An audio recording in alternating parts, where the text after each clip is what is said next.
ល្អដែលយើងទាំងអស់គ្នាបានរួមចំណែកក្នុងការកសាងអំពើល្អទាំងនេះហើយអំពើល្អនាំមកនូវបុណ្យកុសលសូមឲ្យបុណ្យកុសលដល់ថ្លៃថ្លាទាំងនេះជួយទ្រទ្រង់បងប្អូនទាំងអស់ឲ្យបងប្អូនស្គាល់តែសុភមង្គលសេរីសួស្តីសពសាធុការជារៀងរហូតដល់ទៅ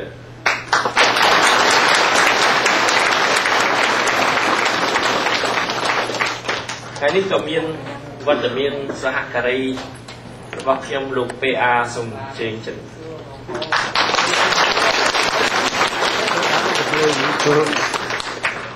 លោក PA ជាសកម្មជនគណៈបក្សសំរងស៊ីជាថ្នាក់ដឹកនាំគណៈបក្សសំរងស៊ីនៅខេត្តបាត់ដំបងក៏ជួយដល់ខេត្តបន្ទាយមានជ័យហើយគាត់និងខ្ញុំមានតំណាងណាថ្ងៃនេះ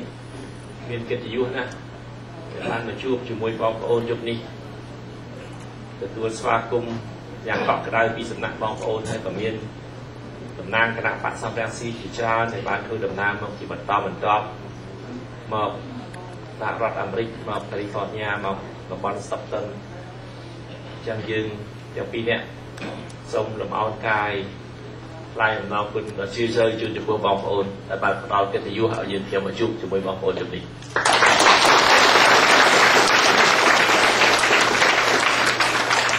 មុននឹងបន្តការពិភាក្សាគ្នា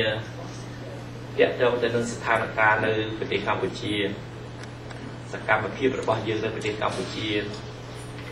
អ្វីដែលយើងអាចទស្សន៍ទាយថានឹងមានកើតព្រឹត្តិការណ៍យ៉ាងម៉េចខ្លះទៅចំពោះមុខយើងខ្ញុំសូមលើកអំពីបញ្ហាពីរដែលឆ្លុះបញ្ចាំងអំពីទឹកចិត្តបងប្អូននៅឯនេះសមុទ្រជាទូទៅហើយទឹកចិត្តបងប្អូននៅសហរដ្ឋអាមេរិកនិងនៅរដ្ឋកាលីហ្វ័រញ៉ានេះជាពិសេសបញ្ហាទី1គឺសិទ្ធិបោះឆ្នោតចំពោះជនជាតិខ្មែរដែលរស់នៅឯនេះសមុទ្រគណៈបក្សសំរងស៊ីយូរឆ្នាំណាស់មកហើយជាពិសេសនៅឆ្នាំ2003យើងបានចេញកម្មវិធីនយោបាយរបស់យើងមាន100ចំណុច100វិធានការដែលយើងនឹងចាត់និងអនុវត្តពេលដែលយើងមានតួនាទីដឹកនាំប្រទេសក្នុងវិធានការទាំង100នោះមានវិធានការមួយទាក់ទងទៅនឹងសិទ្ធិបោះឆ្នោតដែលយើងត្រូវតែផ្ដល់ជូនចំពោះបងប្អូនជនរួមជាតិខ្មែរយើងដែលរស់នៅឯនេះសមុទ្រគ្រប់ប្រទេសទាំងអស់មានទាំងសហរដ្ឋអាមេរិកផងដែរច្បាស់ណាស់ពីព្រោះខ្មែររស់នៅសហរដ្ឋអាមេរិកមានចំនួនរាប់សែននាក់បន្ទាប់នៅពេលនេះដោយសារគណៈបកកណ្ដាលអំណាចគេមិនយល់ព្រមឲ្យបងប្អូននៅឯនេះសមុទ្រមានសិទ្ធិបោះឆ្នោតដោយបងប្អូនជនជាតិខ្មែរយើងដែលរស់នៅលើទឹកដីខ្មែរខ្ញុំសូមបញ្ជាក់ម្ដងទៀតហើយសូមបង្ហាញនៅការបដិញ្ញាចិត្តរបស់ខ្ញុំថាគណៈបក្សសំរងស៊ីឈ្នះឆ្នោតពេលណា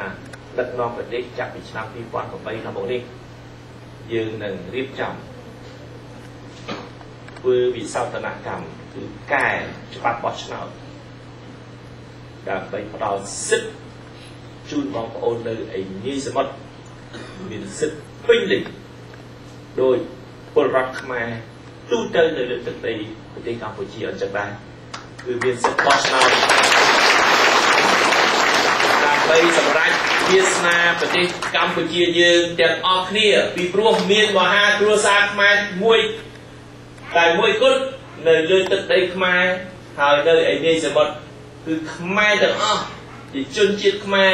យើងត្រូវតែមានសិទ្ធិហើយជាកាតព្វកិច្ចរបស់យើងផងចូលរួមក្នុងការសម្រេចវាសនាប្រទេសកម្ពុជារបស់យើងទាំងអស់គ្នា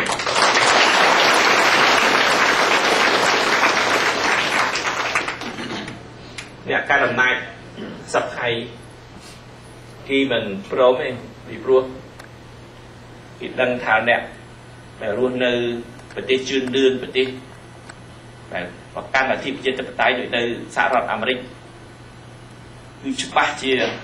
mình quan trò bộ chân bạch cá này dương luôn nơiประเทศchưa đưaประเทศđểមានសេរីភាពយើងស្រឡាញ់សេរីភាពដូច្នេះបងប្អូនច្បាស់ជាបោះឆ្នោតឲ្យគណៈបកណាមេដឹកនាំណាដែលធានាសេរីភាពជូនប្រជារាស្ត្រខ្មែរដែលចង់រៀបចំប្រទេសកម្ពុជាឲ្យមានលក្ខណៈជឿនលឿនដោយប្រទេសជឿនលឿនអរិយប្រទេសដទៃទៀតក្នុងពិភពលោកដូច្នេះបងប្អូនជាកម្លាំងមួយដ៏សំខាន់